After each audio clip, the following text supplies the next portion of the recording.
Hello, everybody. Thank you for joining us tonight. It's a very special winter solstice night, as is everyone, but winter solstice happens to be my favorite of all the holidays, and I just like to do something a little bit more special for this one.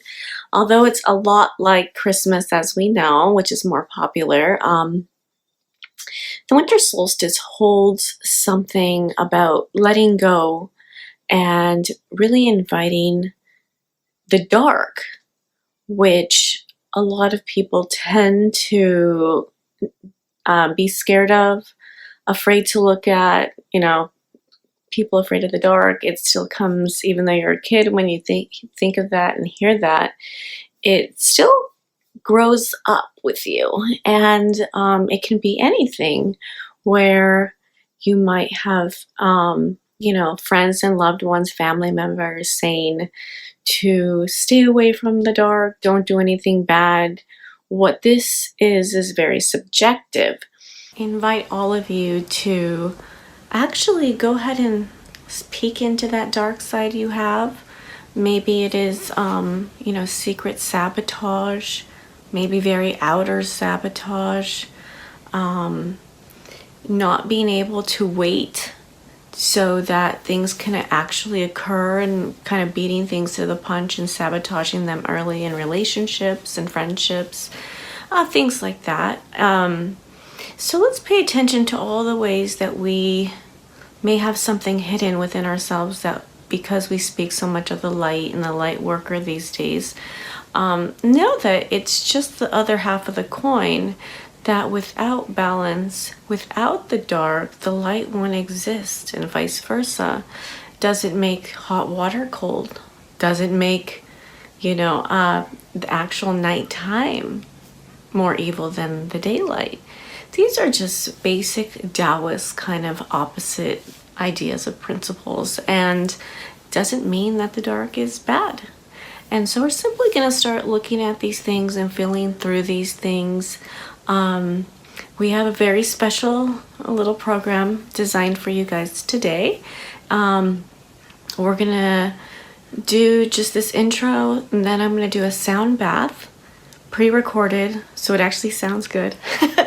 I've tried to do the Zoom thing live. It just the sound doesn't come up, so I'm gonna pre-do that for you guys, edit it together, which I'm just learning, so sorry if it's not perfect. And then we're gonna have a cutting the cord ritual. I am going to have special candles for sale, but if you're seeing this already and you didn't get the message already, don't worry about it. You can get any candle you want, and a piece of string and a piece of paper. It's very simple, it doesn't have to have every ingredient in it. We're just adding those ingredients for a little extra kick. And after that, we'll do a meditation on the winter solstice, just kind of get in tune with the whole thing. And after that, we actually have a coach, a health coach, because since we are getting rid of stuff to bring in the new, and the New Year's is around the corner, and we all tend to overeat during the winter time, packing on the pounds so you don't have to wear that sweater.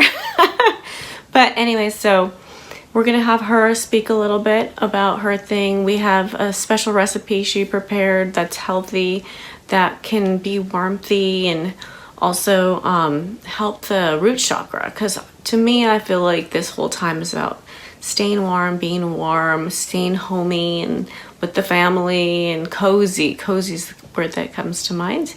And the fireplace, fire pits, all of it.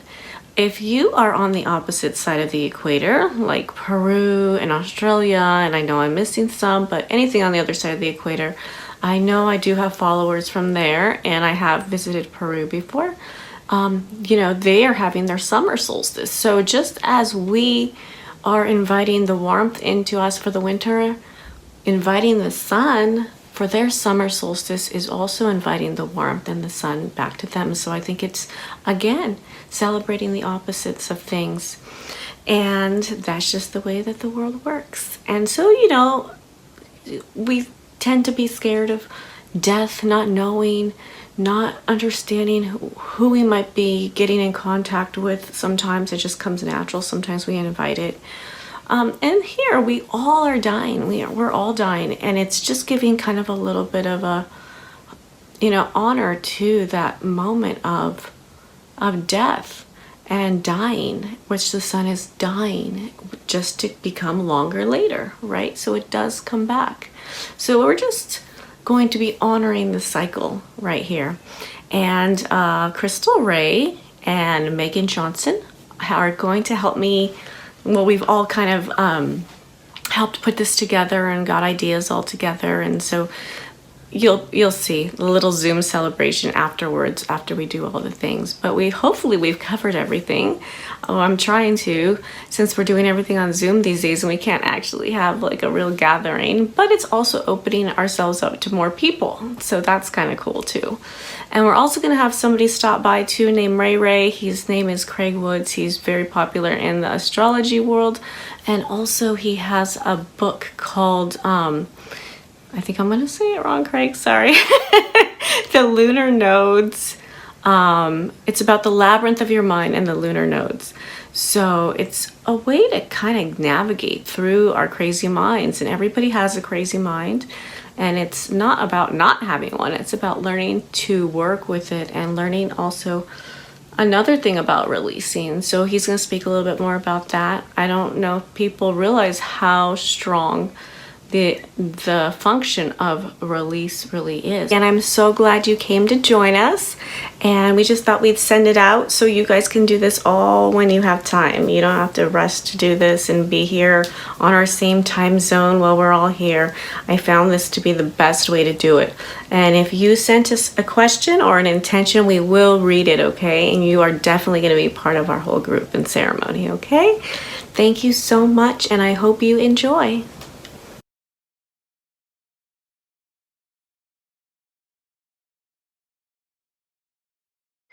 Hi guys, it's Ray Ray here. First thing I want to say is congratulations. You made it to the end of 2020. Give yourself a pat on the back. Well done you. Nah, but seriously, well done. Like, it's been insane. It's been crazy. It's been a year that will be looked back upon for many years to come as a catalyst, a turning point in humanity's history, without a shadow of a doubt. And as an astrologer, I've been looking forward to this day because it is the same day that Jupiter and Saturn come into close conjunction with one another. And what this means for humanity is the changes are going to be astronomical. Seriously, it's going to be insane. Who's messaging me? The woman who told me to do the video is texting me while I'm doing it. Melissa. But anyway, so yeah, this winter solstice, it's all about letting go. You know, the December the 21st, every year, not just this year, is the darkest day of the year. That means that it goes darker on this day earlier than any other day. So there's more darkness on this day than any other day of the year. And it's symbolic really of, you know, the contrast that we need in order to evolve, in order to grow. You know, everybody has a shadow side within them, everybody has an unconscious mind within them, everybody has unconscious beliefs and definitions and mindsets and perceptions that simply don't work for them anymore, but are still controlling their lives without them even knowing it. This is why Jung said, you know, until you make the unconscious conscious, then it'll continue to control your life and you'll just call it fate. Because he understood that, you know, most of your life, most of your decisions, most of the things that you do are fueled by unconscious beliefs. And that's all the darkness within you really is. That's all pain really is. It's the way you've defined yourself in relation to certain memories and events that have happened in the so-called past, you know.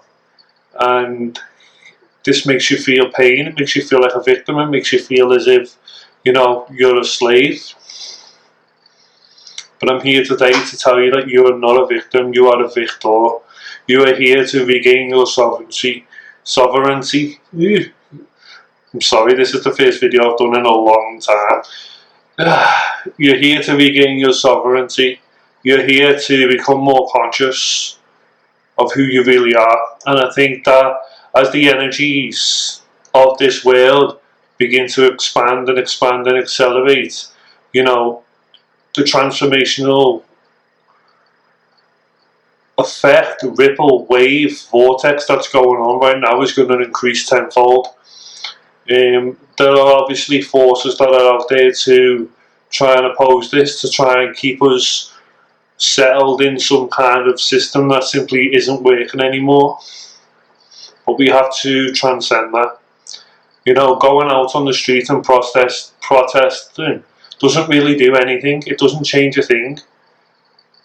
The best way to change the world is to change how you view it, because the moment you change your perception of the world, you've changed the world that you're on, literally. So realign your perception, see everything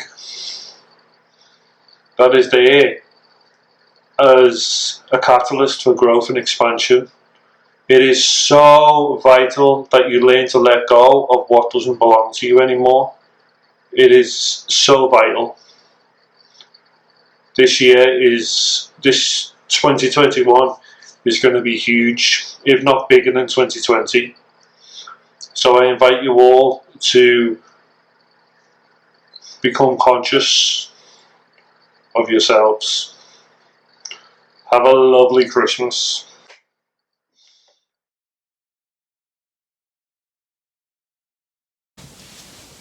Hey everyone, thanks for joining our winter solstice sound bath, and just get ready for a nice relaxing time. Try and think about anything that comes to you regarding what you need to let go and what you want to bring into 2021. I know it looks like it might be a little bit of a rough year still, especially at the beginning, but just because we're having bad years as massive doesn't mean that you guys can't still manifest. And I know that from experience.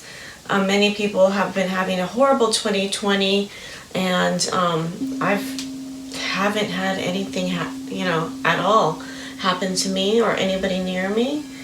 And I very much appreciate working from home. It is priceless to share what you love, to stay at home, being calm around those people that you normally would be stressed out at work.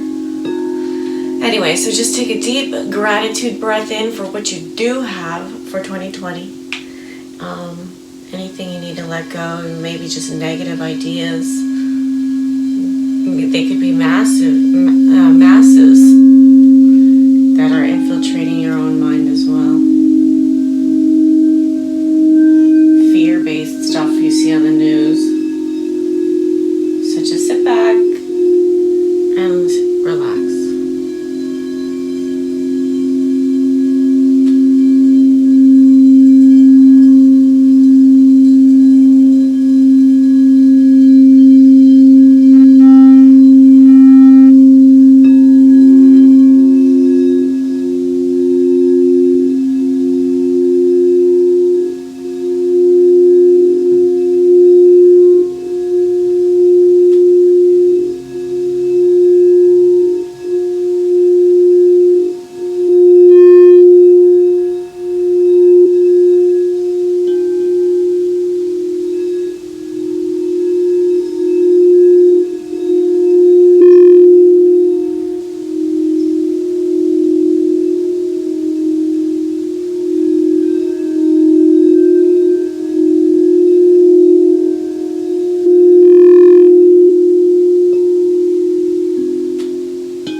Okay, so let me just start with the shout outs from everybody who joined. We're really happy you joined early and got your questions to us and intentions. And thanks for joining Monica Brown, Jade Nicole, Yancy Almodovar, Susan Harris, Camilla Brurego. I don't know how to say your last name. I'm sorry. Andre, Michelle Dixon, Nicole Cox, Maddie Stokes, and Teresa Giannette.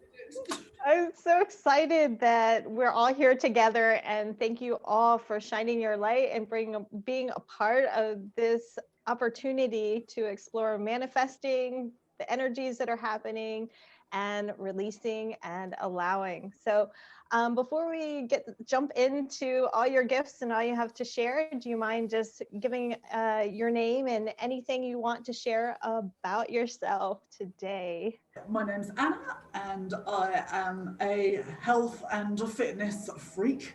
So I have been studying health coaching and specifically hormone health coaching for the past couple of years, and mainly looking into ways to help de-stress. That was my main area of focus, which is why I looked into hormones a lot. So I've really been looking into hormonal health, how to help people sleep properly, and now I'm a little bit more focused on how to lose weight, because we're heading for the new year and a lot of people tend to want that as a goal for the new year. So I was going to give you some tips. Do you want me to do that now, or are we going to go on to that a little bit later? Do you mind if we just introduce, and then I would be so excited to hear your tips. So thank you. Thank you. Okay, who's next? Should I go next? Okay. Yes. I always forget what I do while I do these things. Because I do so many little things, I forget which one to focus on. So I'm an astrologer first. Okay, so that's what I have most of my training in. But then secondly, I really like manifesting, and I've spent a lot of years doing that as well. So just because, like, let's say we have a kind of like a negative transit or challenging transit, should I say, not negative. I try to work with people to bring out like the best results and try to put an intention on a challenging transit to try to like bring out even good out of that. I've had the ones that I get scared and look at and I'm like, oh my God, I can't believe this is coming. And it turns out beautifully because I've put like an intention behind it. And so that's kind of what I try to do, more of like a counseling through your kind of changes and process in life. Oh, and I'm Melissa Divine Scarlet, by the way. Thank you. And Craig, you've written but you're also an astrologer as well? Yes, kind of similar to what Melissa does, but I don't use astrology for divination because, I've got to introduce myself first, haven't I? Sorry. Okay, sorry, let's start again. Right, breathe. Hi, my name's Craig and I'm from the UK. I also go by the pen name of Ray Ray. I've got a book that's about to be re-released in January called The Labyrinth, Rewiring the Nodes in the Maze of Your Mind. I'm also an astrologer, a cartoonist and a novelist as well. So I do quite a lot of things. I don't necessarily like putting labels on myself because I believe they can limit what you do and how you see yourself. So I just go by Ray Ray. I kind of do a similar thing to what Melissa does with astrology. It's more about embracing life's challenges and overcoming your unconsciousness through the chart. I don't like to use it to predict the future because I don't believe the future's ever set in stone. I think even one little choice can take us to a different timeline. So I tend to stay away from that aspect of astrology. For me, it's all about growth. It's all about evolution. So what I do, I tend to help people because I've been involved in a lot of shadow work over the last 10 or so years. That's basically what my book is all about. So I bring a lot of psychology and everything into my astrology as well. So I've tied it all together basically to help people. Yeah. Thank you. Thank you. And Meg? Yes. We have royalty in the house. I feel like I'm not qualified as the room here, but Megan's a medium in training. yeah, that's what Melissa. I feel like I'm more Melissa's student, and she's my teacher. When I met her, I was like, you know, partially spiritual, you know, getting into stones and tarot and all that. And since I've met her and gone on these adventures with her, you know, things happen. And we We see Beautiful. ghosts everywhere we go together. Is that weird? both are trying to Oh. talk to me, and I'm like, huh, well, I guess this is a gift. But yeah, so I think eventually, you know, I'm going to take it further with Melissa's help, but Beautiful. for the newbie, definitely. Yay. Meg the medium, thank you so much for being here. And Anna, you have some new tips for us for the new year and for the solstice for nutrition, ways to care for ourselves that way. Yeah, okay. So I don't know if the newsletter has been shared that I gave some recipes for. So the theme was to focus on looking after your adrenals, which is related to your sacral chakra. So this is a really good area that I'm interested in. I am massive on zero sugar. So having a high sugar diet feeds your adrenals, makes you stress, makes your body stress, increases inflammation, and obviously encourages you to put weight on. So the recipes that I've used are sugar-free. The tips that I wanted to give, because a lot of people tend to go crazy over Christmas and New Year, and just it's like a freeway ticket to eat as much as you can, and it doesn't matter the quantities. And it's kind of a bit of an energy block as well, like feeding yourself with a lot of sugar and processed food. So yeah, I just thought I'd add that bit in. So my tips are, when you're allowing yourself for quite a long time, obviously it's going to build up, so you're increasing inflammation over quite a long time, but also you kind of get used to it, and when it gets to the new year and you decide to diet, your brain remembers the most recent things that you've been eating, and so you automatically trigger to remembering those nice Christmas treats or whatever, and it makes you want to have more, which is why a lot of people at the beginning of the year say, I just can't lose weight, because they're carrying on the nice treats that they've been used to. So one of the main things is try not to overindulge, but also be aware that your brain is telling you to go back to those nice treats that you had, because it remembers the nice feeling that you had. So it makes it more difficult for you to choose healthy, nutritious foods that are going to help you lose weight and feel healthier, feel fitter, and get your goals going. And the other thing that I was going to say is there's something called opiates, which is a pleasure, what do you call it?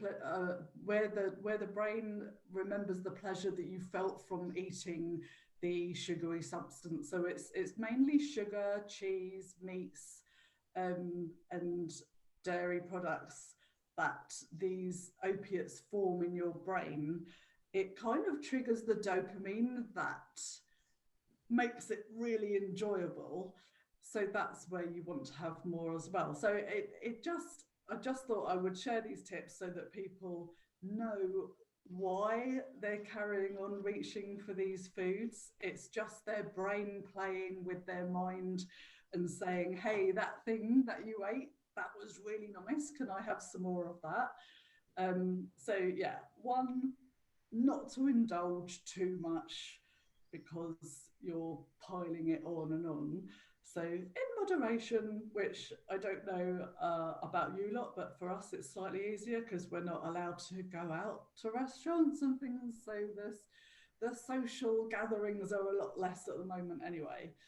And yeah, just to get rid of it all as well, because people tend to over like buy everything in as much as possible. So yeah, once you've decided new year, get rid. And so lots of water, lots of whole foods, lots of fruit, lots of vegetables, and organic wherever possible, plenty of good fats, nuts and seeds, and that is going to be your best way to have some good nutritious food and feel good and lose the weight that you want to lose. So yeah, that is pretty much it. Do you recommend any vitamins? Sorry. Pardon? Any vitamins you recommend? It depends what are your goals? What for? Weight loss. Oh, right. Not really. No. So like basically the thing is that anything that is processed or refined or sugary, you know, white carbs, doesn't really have much nutrition in it. So that's why you don't satisfy your hunger, because your body hasn't actually received the vitamins and minerals that it needs to have. So just focus on having as many fruit and vegetables as possible, and then the more you mix it up, the more good vitamins that you're going to have and antioxidants. So that's the best advice I can give for that. And she also does health coaching, and the first session is free, right? Yeah, that would be like a free consultation to start off Yeah. with. Just to know, like, just to know if I can actually help that person and exactly what they need help with. So yeah, you need to do that to start off with. So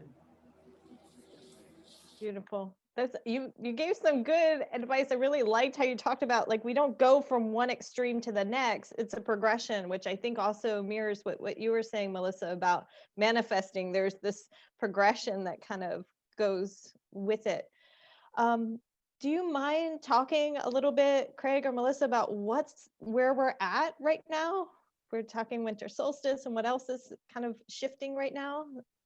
Craig, do you want to talk about this Jupiter Saturn thing? Well, okay, so everybody's been reading online about this great conjunction that's meant to be happening tomorrow, but the truth is we're already in it, because both planets are already conjunct right now. It's not just something that happens on a day. The planets Jupiter and Saturn don't move in the sky really quickly, so they're going to be conjunct for about 2 weeks. And this is just the beginning, actually, of a very Aquarian year, because in 2021, in the month of February, there are going to be 7 planets in Aquarius at the same time. Oh. 7. That is unprecedented. Well, not really, but the last time it happened was during the Renaissance, and that was a very long time ago, and look what happened then. That was a rebirth of some sort for many different cultures in Europe, and we could see something similar happening in February. I don't like I said before, but we didn't record it, or did we? Did we record it? No. Maybe we did, I don't know. Like I said before, I don't like to predict the future or make, assumptions, but obviously having 7 planets in Aquarius, which is also the sign of society itself, the collective consciousness, So huge upheavals coming for society in general, especially during that month, but throughout the entire year. It's just going to be really intense, but there are a few things that I want to touch on. I made some notes while Anna was talking about this, just Aquarian energy that's coming next year. And number one is don't believe everything you read online. Now, I say that with a lot of respect, because there's obviously a lot of good information online, but especially on social media, there's a lot of propaganda. Aquarius also rules the internet, it rules social media. So with Saturn in there, a lot of social media, like it will come under scrutiny, like the way it's presented, and there may even be more restrictions put on our information and the way we can express ourselves online as a result of Saturn being in there as well. So just be careful what you read. Not everything you read is true, especially on the internet. I don't know if any of you believe in extraterrestrials, but in my opinion, 90% of the stuff that's online about extraterrestrials is false propaganda to make us fear them, when really what we're doing is projecting our own human qualities onto them. Because if they truly had, malicious intentions, we wouldn't be here now. It would take them a second to just, take us over and invade us or whatever. But I truly don't believe they'd bend the fabric of space and time and travel millions of light years just to come and invade us. What would be the point in that when they already have everything we have? It doesn't make sense. So all the fear-based alien shit, ignore it. They don't really exist in that way. Number 2, remember that if you stand still, you fall backwards. Okay, now what I mean by that is, especially if you're in the awakening process, don't settle for where you are now. There's always more to uncover, always more to learn. Keep emptying your glass. Don't have your glass full, because there's just going to be so much more coming out in the collective consciousness, so much more ideas and awareness and lucidity happening within each of us. People are going to be having more lucid dreams. Life itself, when they're awake, will feel like a lucid dream. The synchronicity will get even stronger, more progressive. People will see how all things are connected, really behind the scenes, by one divine mind, which is again a very Aquarian thing. Number 3 is Aquarius and Uranus, the planet, really symbolizes liberation from the Saturn space-time illusions that eclipse our perception. Like when we're born into this world, especially during the years 0 to 7, we have what's in the brain known as mirror neurons. And what those mirror neurons do, they help us mimic everything around us so we can fit into our society. Now, this in of itself isn't a bad thing. It's just that we're usually surrounded by people who, excuse me, we're usually surrounded by people in this day and age who have a victim mentality, and we grow up having one as well. So it's important to keep working on the process of shedding those limiting beliefs that simply don't belong to you. Otherwise, you'll fall back and, you won't progress. Number 4 is all this Aquarian stuff that's happening now is only a precursor. And I say this because everyone's making a big deal out of, 2020 and so on and so forth. But in about 4 years' time, Pluto enters Aquarius, and that is when shit's gonna get real. Like seriously, when Pluto changes sign, it's really, really, really. Like Melissa will tell you in a moment when she speaks how important it is, because Pluto is the furthest planet from the sun, so it changes sign, depending on the sign it is in. But sometimes it spends 30 years in just one sign, so it's huge. When Pluto shifts into another sign, especially Aquarius, it's going to be huge. So, and yeah, finally, I just want to say, we're talking about letting go now because it's the winter solstice, and it's all about really letting go of all this, basically letting go of 2020. Everyone's become so obsessed with 2020.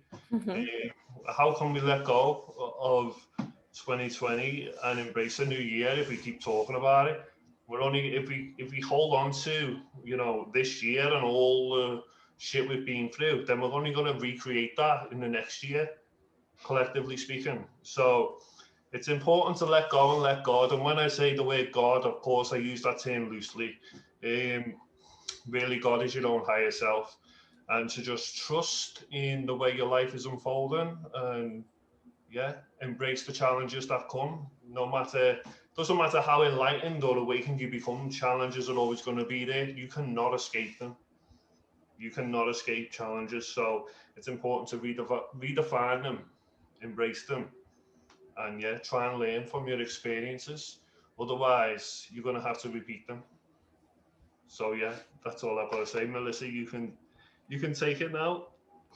Oh no, I think you did a great job. I actually am. I really believe too that this conjunction is more dealing with the consciousness of the planet. It's less like personalized, but Yeah. as we all saw in 2020, how much we pick up from everywhere. Like it wasn't me who was actually suffering. It wasn't people very close to me, but you still felt all that guck kind of. And even when during the summer when all of the Black Lives Matter stuff happened, everybody just felt like, oh, we can't believe this is happening, although it wasn't happening to us. So I really feel like it's just an extra time to really start noticing your energy and finding that place and balance between your own energy, keeping that safe, and also being part of the collective, but not letting that fear part kind of get absorbed into your own being. I think you made a good point, Craig, about redefining learning, and then also a great reminder of letting go with winter solstice. This is your favorite time, isn't it, Melissa? Yes, I always do something for winter solstice every year because it's weird. It's like I can't stand Christmas, but I love the winter solstice. And what Did you know? Did you know? Sorry. Did you know that Christianity? I was born Catholic, raised in a Catholic family, so I used to go to church a lot. And I remember around this time of the year in Catholic mass, they always talk about the story of John the Baptist and how he was sent to bring forth the message of the coming of the Messiah Jesus. Now this is all symbolism, obviously, but what John the Baptist says when Jesus appears to be baptized is, I must decrease while he must increase. And isn't it funny that the winter solstice is the darkest day of the year? It is there's the least. I couldn't speak then. Really cut that shit, right? The winter solstice is the shortest day of the year. It's the shortest light, and the summer solstice, is it? Is it the summer solstice? Yeah, it's the longest day of the year. So it represents the coming of Jesus, the coming of the Christ consciousness, the light of the world, basically. So yeah, and with John decreasing, it means that the light is coming back because Jesus has appeared. That's really what it means. Christianity kind of hijacked, of course, these pagan holidays, but it's all symbolic of really what's going on within ourselves. So yeah, that's what Christmas is to me. It's the awakening of your own true self. And in this time of like letting go, we move from winter into this place of stillness, hibernation, so to speak. And then I feel like that's an opportunity to manifest and bring forth new life. I really like the way, Melissa, you talk about manifesting and the way that you describe the process of belief. Do you mind speaking to that a little bit? Oh yeah, I mean, actually, Craig and I were just talking about this before because, like, I like to do more ritual. I mean, not more. I like both. I like to do meditation and I like to do rituals. And Craig just like doesn't do rituals, which I completely understand too. Which it's all about belief, though. It's like we were talking about how one person can do one thing. Like I could light a candle and be like, done. I got what I wanted, right? And a next person who doesn't have any belief system behind what they're doing can join a million classes, spend all their money, like try and manifest one thing. And if they don't have like the belief system behind it, then it's not going to really work. So there's all these little tricks to doing it. And if you don't have belief, it makes it really hard to manifest, which I don't want to get stuck up on the can'ts here, but it is really important to believe in something, even believing in yourself that you can do it. Definitely. And I think making room and letting go is huge to create space for that new opportunity to seed. And I think, again, Melissa, sorry to come back to you again, but you've really helped me in seeing, because I'm all about like, let go, let go, let go. Well, you got to plant something if you weed your garden. You can't have an empty bed. That you really do have to have that balance, just like we talk about the shadow and light, having that balance of letting go and bringing in. So, yeah. Yeah, I mean, I think there's so much magic in just the space of letting go, and many people don't realize how important that actually is, or they just don't want to do it because they have the ego attachment to like do, instead of taking the back seat and saying, okay, I'm just gonna let things flow. I mean, I do believe that you need to take, you know, actions into what you want. You can't just like totally sit back and just expect everything to just fall in your lap. There's like a fine line between that. Again, it's learning balance between, you know, the receiving and the actions space, you know. Yeah. I I think it think comes the back. key, sorry, I think the key to that is to not be attached to the outcome of your actions. You know, Yeah. that's what the Bhagavad Gita teaches as well. Act when called upon, obviously, but don't be attached to the fruits of your action. So let the results come of their own accord. You know, that's a very, very big practice in Hindu philosophy as well. So Yeah. And I think what you were saying, it just came back at the idea of surrender and just being open to what the possibilities could be, but flamed by that hint of belief. well, what we envision as a physical mind on a physical level is only the floor compared to what our higher self can actually bring us. So even if we have something that we want and we visualize it, you know, it may not necessarily come in the way that you have visualized it, but all the visualization exists for is to get you in the correct state of being, into that state of being, into that version of yourself who already has what you want. So, you know, it's important to drop the picture and to just hold on to the emotion, because it really is. People say in Law of Attraction, books and everything, that thoughts create reality. But really, the truth is, your beliefs create your reality, and your beliefs reflect what your feelings, reflect what you believe to be true. So it's important to really feel them realities into being and hold on to them emotionally. I think that's the most important thing about manifesting, in my opinion. Thank you for that. Okay. Did you have any thoughts, Meg, on this idea of transforming and believing?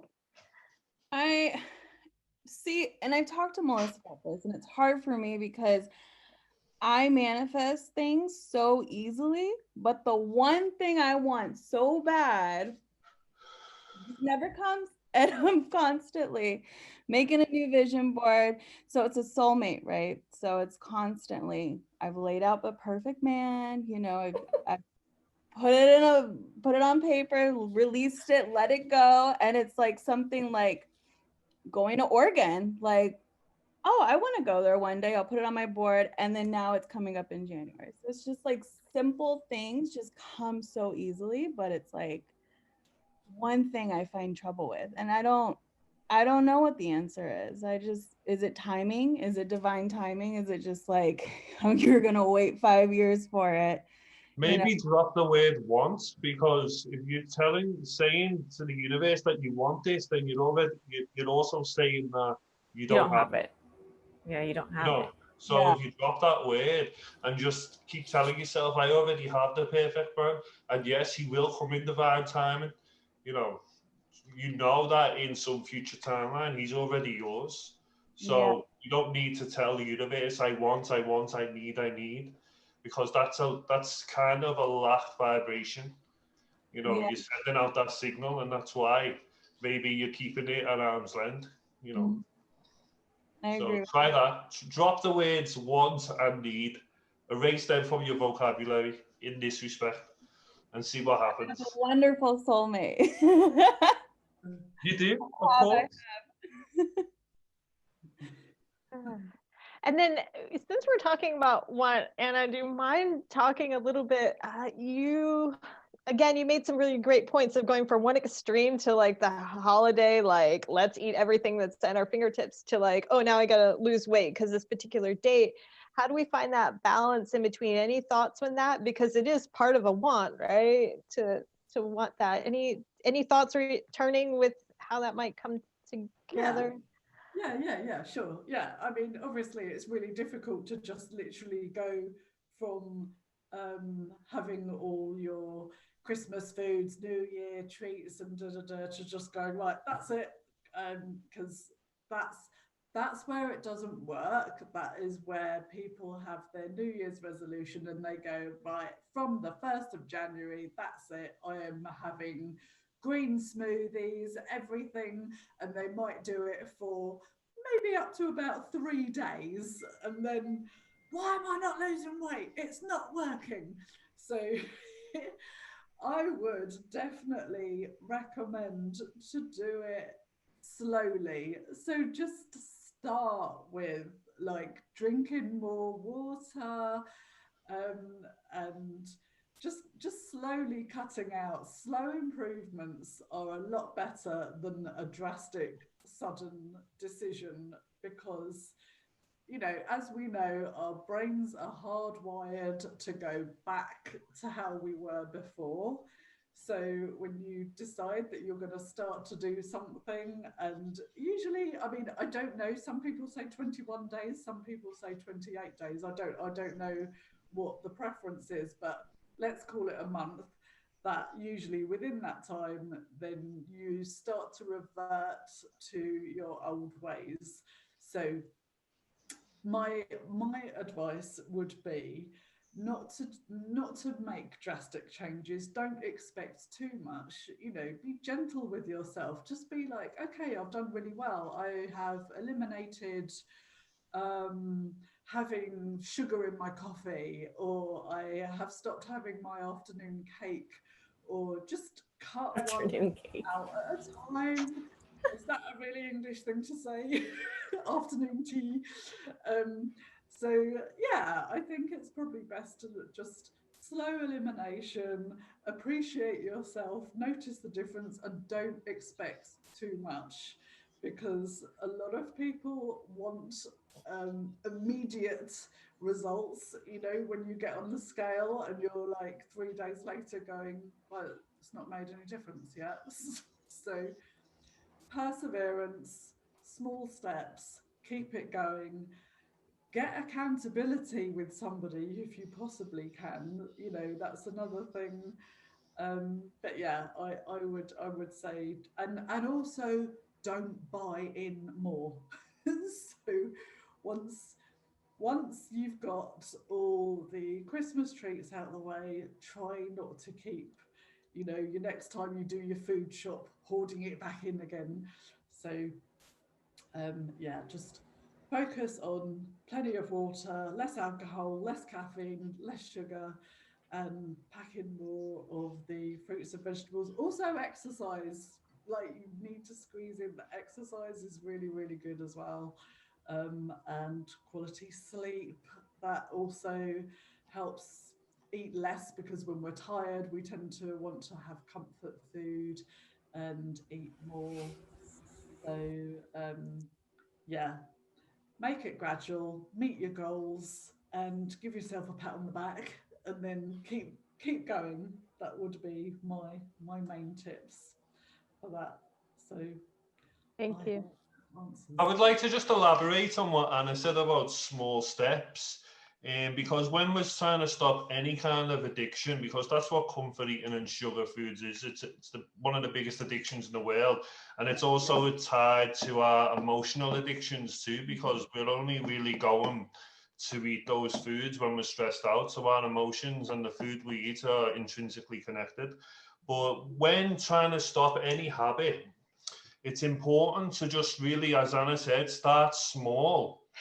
Because if you just try and stop everything at once and just fail like you inevitably will, then you're only going to reinforce that pattern in your subconscious even more.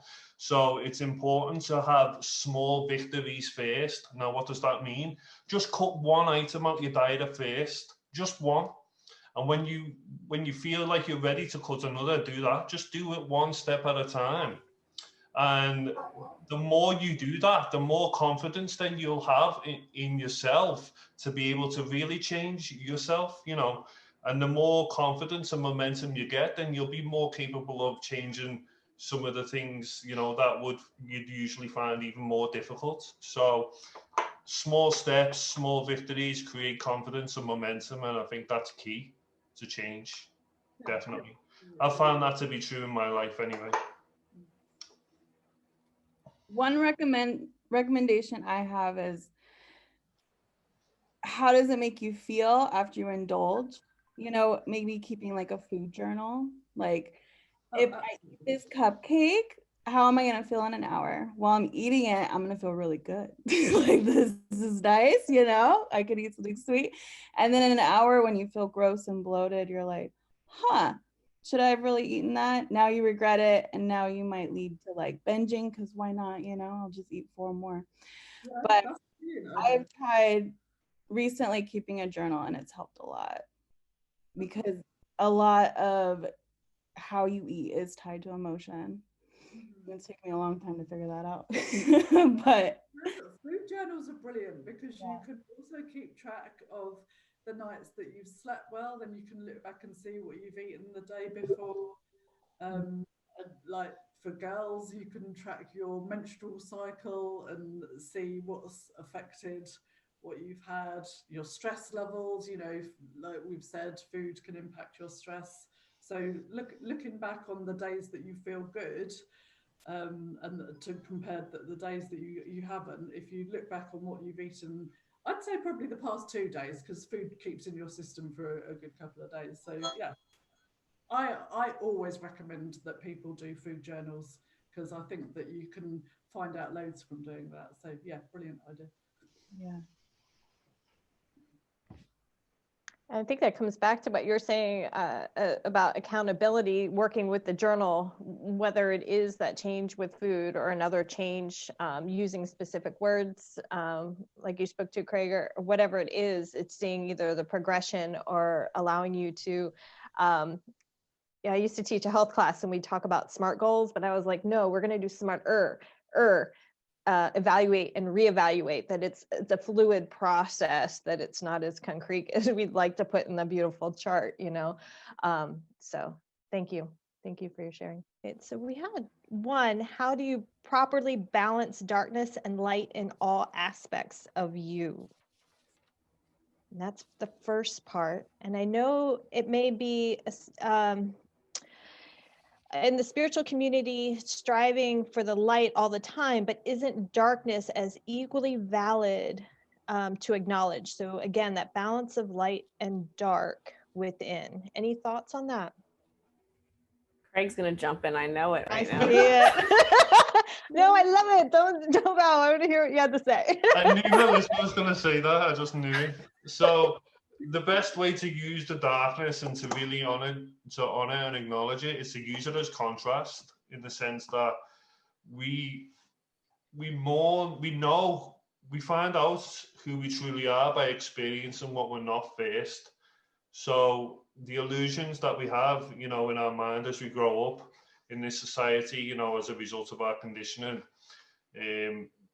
even though a lot of the beliefs that we have may not be truly representative of who we really are, they can be used in a positive way by, you know, you more know who you are by experiencing what you're not first, you know. So if you've lived a few years, you know, under so many illusions, and life just isn't working for you, you're in pain all the time, you're anxious, you're suffering, you know, life just doesn't seem to be supporting you because of your perception of it. And then when you actually do the work of becoming conscious of your unconscious, you know, of honoring those emotions, feeling them, trying to find out what they're telling you, because all emotions are speaking to you. You know, emotion is a language in of itself. That's what emotional intelligence is. It's to be able to discern what your emotions are telling you. So if you can use your emotions in that way, the fear-based emotions, I mean, in that way, then all of a sudden you realize by contrast what is true for you. So in that sense, the darkness is the light as well. In the Bible, it says, God says in the Bible that I created the darkness and I created the light. All things come from me. So what God really is saying there is that even the darkness is of the light if you use it properly. On my bed, I don't know if you can see it, there's a yin and yang pillow at the back there, and again, the light is in the darkness and the darkness is in the light. You can use the darkness, the illusions, to highlight or to bring it to focus who you truly want to become. And I think that's the best way to use the darkness, so to speak. But really, when you use it, it becomes the light as well, because you've shined the light of your awareness onto it. And all darkness is the absence of light. It's not really a substance in of itself. It's like if you switch off the light in your room, it'll be enshrouded in darkness. But the moment you switch it back on, the light back on, then it disappears. A tomb could be, in darkness for thousands of years, but the moment you shine a light, it disappears. So it's just about using it for its intended purpose and becoming conscious of it. And that's how you use it properly. And that's, again, the whole spiritual paradigm and community, just embrace the light, be who you truly are, and so on. You can't really do that without listening and acknowledging the darkness within you. So again, it's about using it for its intended purpose. And for me, that's the best way to use it. Yeah, and I feel like a lot of us, the way that we even found what we like and what we want to do and what we want to share to other people came from that place of darkness when we were in it. And we want to help other people from finding that space. And to me, if we didn't find that, we would never try to, help other people. Agree. And one of our intentions from our group wants to work to accept their negativity, and I'm going to say that, like, exploring the shadow. Any insights, anything that you can think of that might help help her with moving forward with this intention of embracing this part of herself? Well, yeah, stop calling it negativity. Okay. Stop defining it in that way. Just allow it to be there and know that it's there to teach you something really important. So when you actually know and listen to it and acknowledge what it's there to show you, then it goes away. It's only sticking around because you're not using it. Like, whatever the present moment contains is exactly what you need. So if you use it for what it's there for, then it will go away. And it's not even about just trying to make it go away in a fear-based way either. It's about just listening. The universe is speaking to you through your own emotions. So take a step back, see yourself as if you're looking at somebody else. Look at yourself in that way. See the forest from the trees, and just understand why you're out of alignment. And once you understand why you're out of alignment, then you can step back into alignment, because you can't really step back into it unless you know what's preventing you. And that's what becoming conscious of your unconsciousness is all about. So, yeah. Yeah, that's so true. Like, being conscious of it, because I counsel a lot of people, and I've also seen myself do this, of course, why I notice it is when you start seeing your life as a loop, a lot of people go through the loop, and a loop, like kind of like Westworld. Did you guys see Westworld at all? They're in this constant loop that they keep playing again and again. And to me, it's like, well, and actually consciousness starts being created in these robots in Westworld. So I see it a lot as ourselves, like that's just a story about us becoming more conscious and stepping out of that loop. And I've known some people who will continue the same thing and expect something different to happen. And they might consider that darkness or confusion and not like that. But it takes your step to just notice that first, Good. No, that's good to notice. And I like that idea of seeing from above, and that the language actually boxes in the possibilities of growth. And speaking of growth, we have another intention to grow spiritually and career aspects of the self. Any tidbits on growing spiritually, growing? I think we've done some good jobs on speaking to that, but what about on a career level? What do you think helps someone to grow their career if they have that intention for the new year? Anybody want to go? Okay. Well, it depends on what you do, first and foremost. I mean, that the answer to that is so diverse. You really can only answer that question on a case-by-case basis. But obviously, not everyone does what they love, first and foremost. And people have families to feed and so on.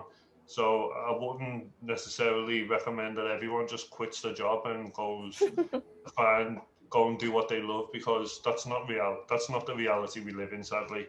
But what I would recommend is, apart from your job, if you have a job you hate, but you are obligated to it because again you've got to feed your family and so on, then don't quit that. But also just start doing something else as a little side hobby or project, something that you love and enjoy.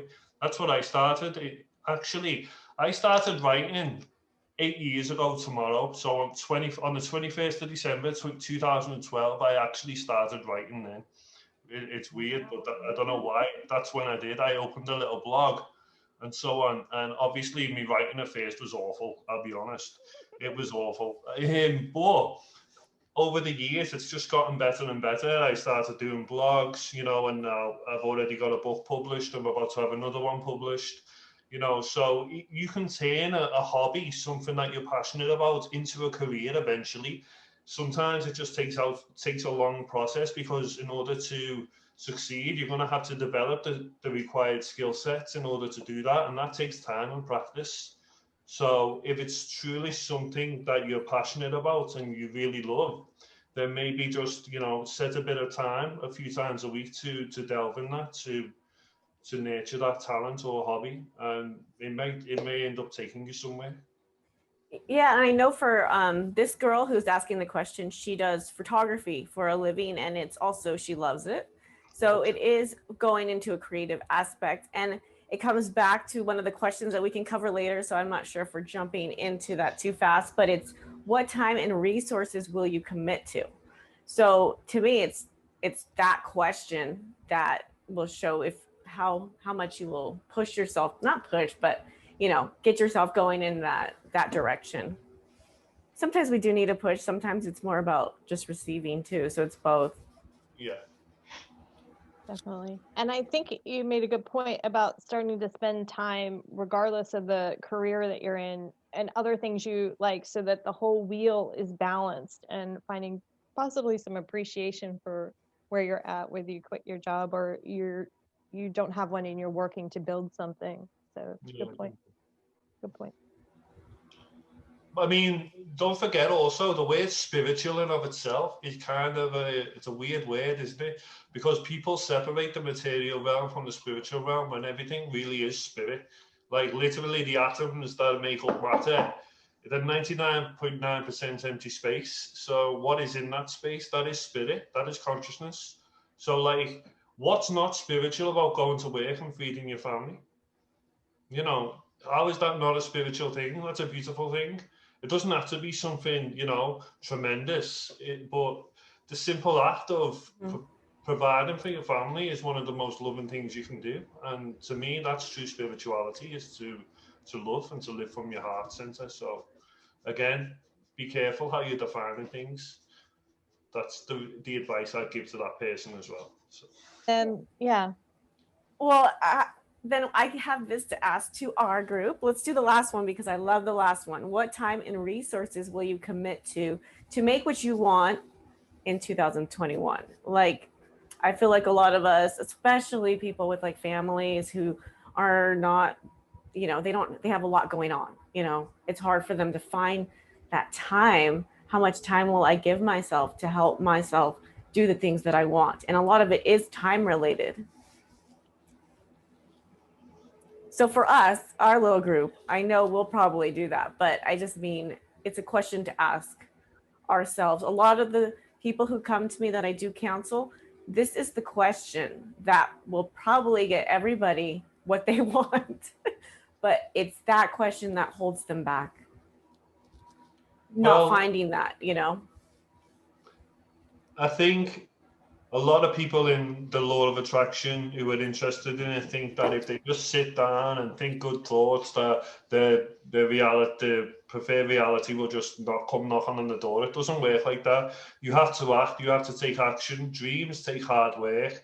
There's no escaping that. You know, there's just no escaping it. I mean, obviously, sometimes great blessings do just fall on your lap.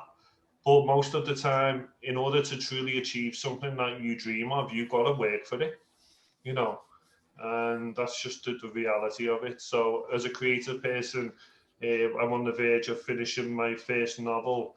I've also been learning digital drawing this year a lot, so I'm very excited about that. That's the project I want to do. I'm also building a YouTube channel now. I've just ordered a green screen so I can actually do better videos. And yeah, that's it. That's about it for me. I mean, I try and take it on a week by week basis, because life is so unpredictable. Things happen, you know, that we just don't foresee. So, yeah, that's it for me. Thank you. I think for me, it's being open to change, but also setting some structure with the intention. So whether it is, and you could correct me, Craig, if you're wrong, because I'm not a writer, but I've heard people talk about this. It's like they set aside so much time to write a day.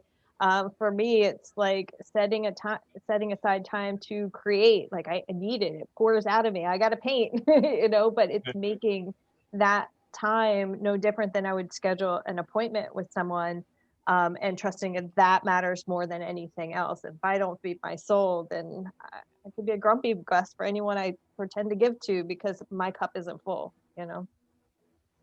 So Structure is important. It is really important, actually. It's important to know and to have clarity on what you actually want to do. You know, because a lot of people are just completely winging their life. They say, "Oh yeah, I like this. I'm passionate about that," but they don't have any goals in place. They don't have any structure in place. Like Denzel Washington said, "Dreams without goals remain dreams." You know, and that always stuck with me. Brendan Bouchard, I don't know if you know him, he's a teacher. He talks all about this. I mean, he goes to the extreme a little, I think. You know, he has like a planner and everything. You know, he fixes him. He says what he's going to do at the end of the month and everything. And that's not me personally. But to have a bit of structure is really important. And as an astrologer, Melissa will tell you this as well. The duality between the signs Cancer and Capricorn really emphasize this, like the need to be playful and to enjoy your life in a free spirit, live in the present moment and surrender, but also on the flip side to have structure and organization and to really be a childlike adult, you know, like to be childlike, but also use and hone in your experiences that you've had, you know, to mature, use them both in tandem with each other.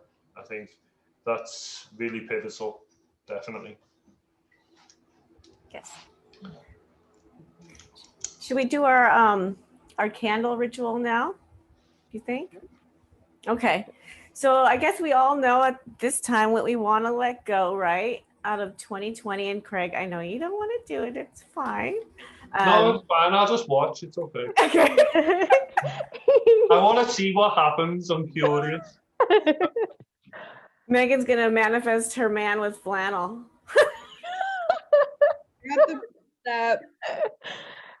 Okay, so one of the things I want to do is although I don't really have a problem with attracting money, like right now, because of just the time and the world and its state, like I know there's under layers of from the subconscious level of mine that I want to make a big change, but I feel at the same time, because the world is so unstable, that maybe I shouldn't change, you know? So those are my two dual kind of processes in my head right now. And so I want to get rid of that one that's trying to hold me back into the same spot because my soul wants to change. So that's mine. So I'm just gonna, you guys can share or not share if you'd like. And I just wrote it on my piece of paper here. The So first thing, right? So when everyone got your candle, those who are watching, we got this lovely scented candle. And if you don't have the candle, it's fine. You can do it with anything. Again, this is just about your belief and your ideas. So if you don't have a candle, that's fine. Just imagine, you can just imagine this in your head too. Okay. So I'm just writing what I want to let go on this piece of paper. Can we just write one thing, or if you? I mean, you can write as much as you want. I feel like sticking to like the top 3, I'd say, is good because you'll focus better. Yeah. Okay. I'm definitely adding Craig's surrender to mine as well, because I think that's a good thing to have. So I know, it's like it sounds easy and it's hard. It's so hard, isn't it? it's really hard. It's a practice and a process. You get better at it the more you do it. The more you catch yourself not surrendering, the more you can actually do it. So you've just got to trust in the process.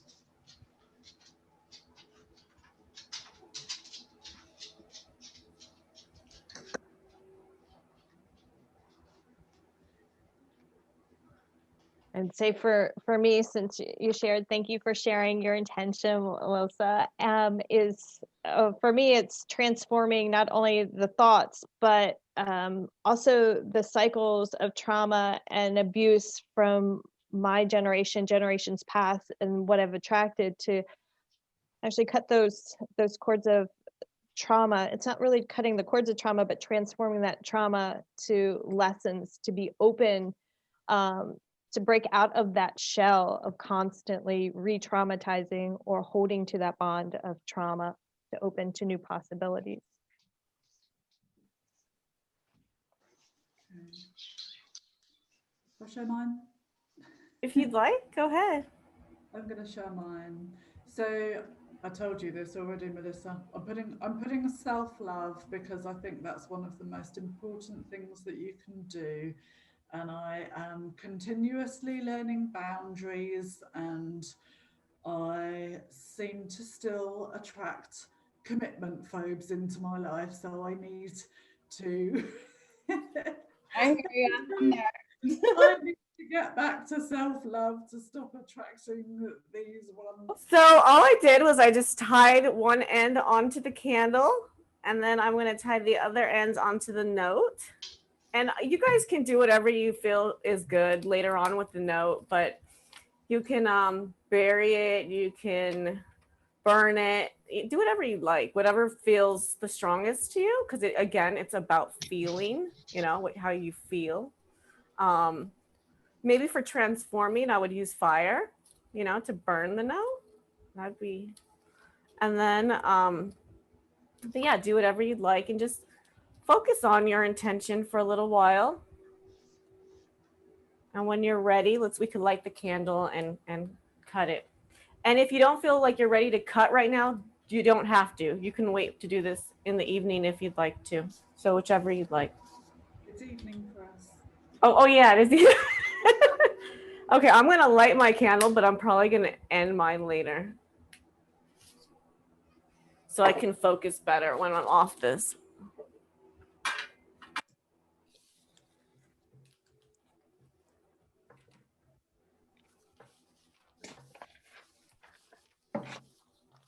Thank you.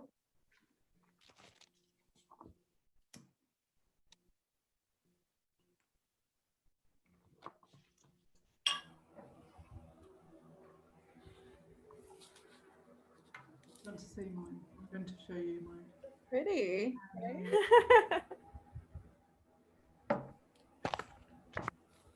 Craig, stop giving me that grin. Look at that grin. I'm actually doing it mentally because I don't Oh, know. good. Oh, good. Yeah, exactly. You can do meditation. You can do literal things. I just noted that rituals work for a lot of people who are barely starting to meditate, because they like to hold something, like just physical things are easier for them to work with. And that's the reason I start with ritual a lot. And then once people know how to meditate, then they can do it easier with meditation. I mean, sometimes I just literally think something and it's like pops in the same day. I'm like, what? Like, how'd this happen? feel like too ritual, like I feel like it's part of being human in some way, or maybe that's coming from someone who's worked with people with addictions, that it makes me wonder, or I get the thought that we want to be in some sort of structure. We like to do something repetitively. So a ritual could be that positive way to revamp perhaps an addictive quality, addictive substance, that you have to find a new structure, and it can, shift, transform it by doing ritual rather than self-harm, however that might That's a be. very good point, actually, because I'm a former drug addict. I was an addict for 9 years, from the age of 14 to 23. I've been clean almost 11 years now. But the one thing I did, I had a really spiritual experience which transformed my consciousness. But also the following day after that experience, I simply changed that habit with healthy habits. I was just started meditating and jogging almost every day, and they become my rituals in that sense. Those just healthy habits, the repetition of that, really did transform me. So you're spot on what you say. Thank you. Thank you. And did you want to end it with a little meditation before we go? Does anybody have anything Yes. else to say before we close with meditation? No, just thank you, and I've had lots of fun. It's been good. Oh, Yes. good. Yes, thank you. I was Thank hoping you. it would be fun. It was good. So I have a little bit of an idea for meditation. So however it's comfortable for you, if you're at home, if you want to get a pillow, you want to get headphones, if you've got a dog, you have to let it out, if you can push pause, do that. If you have to empty your bladder, whatever you have to do to get comfortable. And I'll make suggestions, but really allow your mind and your guides, or, let the experience speak as it will. Don't feel boxed in by any words that I might say. So if it feels right for you, go ahead and close your eyes, whether you're in a chair or whether you're laying down, and get yourself comfortable. I'm gonna dim the lights. And then taking a few exhales. So entering your body with your inhale. And you might not start to control the breath with the inhale and exhale. You might just simply watch and observe your natural flow. If it feels right for you, begin to direct your exhale. Notice how the inhale naturally comes in. So if that exhale comes from the navel point and you work from your roots all the way out, just simply notice that flow, clearing space from your own personal will and power, the navel point.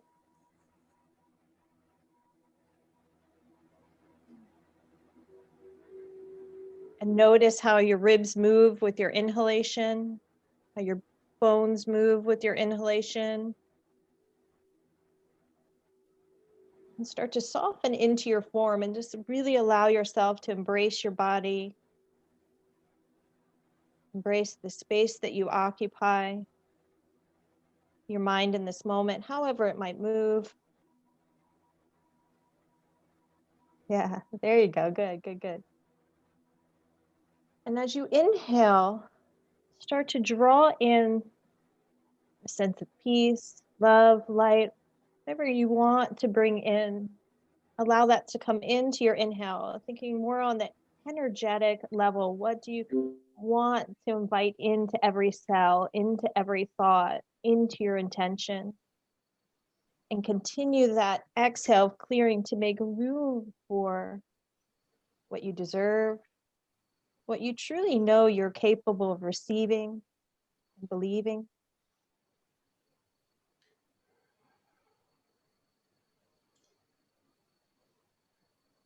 Honoring however this experience plays out. So your mind might be doing a dance, and you can choose whether to tangle in the thoughts, look from above, to feel into the experience a different way. It's your choice.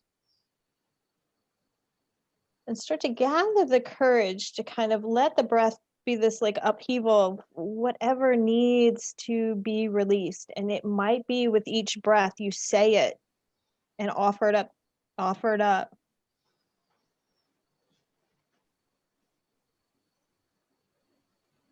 And this is also an opportunity, if you choose, to kind of scan back to the past. And you can go as far and deep as you choose. This is your choice. And perhaps that looking back is like, you know, taking a few items that you want to box up and donate, you want to offer up. Or perhaps looking into the past as well as a way of saying, wow, yes, I did that. Here I am. And here I go. I will continue. Whatever it is, taking this time to take inventory, no different than a squirrel will gather their nuts for the winter, for hibernation, honoring you and all that you are. Yes, and all that you are becoming and trusting. There's no perfect package, no right or wrong, good or bad. Simply allow yourself to see and believe. And yes, you're truly capable of recycling what no longer serves. You're truly capable of bringing in new energy, new thoughts, belief systems.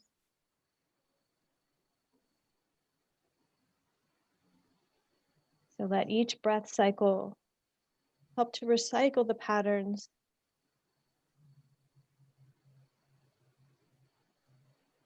Or perhaps, yes, you cut a cord, whatever it is for you.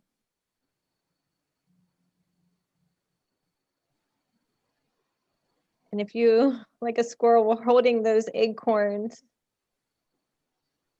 that mean wholeheartedly part of you, your authentic self, what you're bringing through for the new year, allow yourself to hold space for that in your heart with your inhale. And yes, it could be thoughts on paper. So if you see it that way, take it however it comes to you.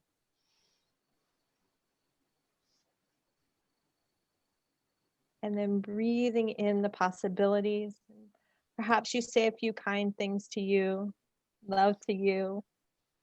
Yes, you can say I love you to you.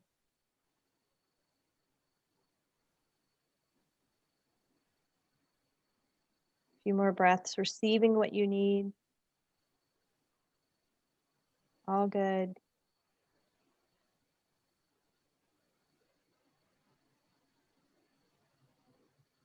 Allow every cell to believe it. Allow those neurotransmitters to reform with this new energy, these new possibilities. Trusting that this is just the beginning. You can return to your body, your breath. You can return to your intention. And you can reset your choice.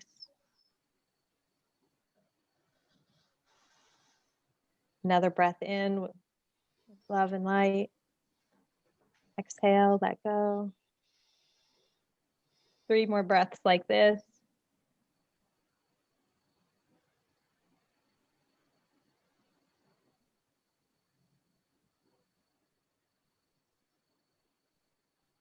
And then starting to feel your body in space. Any other tension through your fingers and your feet. Maybe space through the bones in your feet. Whatever it is you need. If you need grounding, to touch your feet to the earth. Notice how your body is speaking to you. Just simply to take note, to listen, to care for yourself in the days ahead. Giving thanks here if it feels right. Wiggle through your fingers, your toes, roll through your shoulders, open your eyes as you're ready. Body in space, mind in this moment.